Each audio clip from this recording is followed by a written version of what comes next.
So when me and my daughter were in India, I discovered that she really, really loves the South Indian breakfasts. And specifically, she's a big fan of dosa. And she is really not a breakfast person. She doesn't get hungry in the morning, and so I really have a hard time getting her to eat something before she goes to school.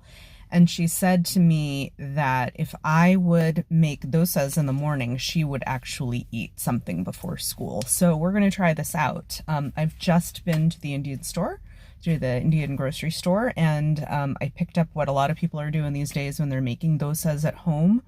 And that's the ready-made dosa batter. So I've gotten some of this Shasta Foods dosa batter. They had one batter that was like more for dosas and another one that was like for idlis specifically. And then they have something else that was by another manufacturer that is for both idli and dosa.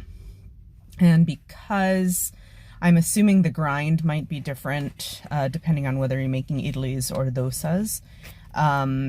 So that may be why they have different batters. So I'm going to try this out and see if it comes out right. I've never been a super big fan of the ready-made batters just because I don't know, when you get spoiled with really, really good homemade food, it's really hard for you to settle for anything that is like not as good quality. So and my aunt and my dad and everybody, like a lot of my family members make really good dosas. My cousin's wife makes really good dosas. So it's like, you know, of course my uncle, who's an amazing cook too, he would always make really good stuff. And so it's like when you get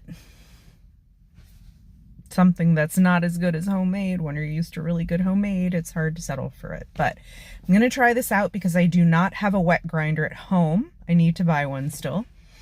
So I don't have a chance yet to start grinding my own idli and dosa batter, which I really, really want to start doing, especially if my daughter's going to be eating it pretty regularly because I love idlis, like love, love, love idlis. So, anywho, for those who don't know, look up dosa, D-O-S-A, and idli, I-D-L-I, and you will know what we're talking about here. So anyway, I will report back on how my dosas turned out and what kind of review my daughter gives them. So wish me luck.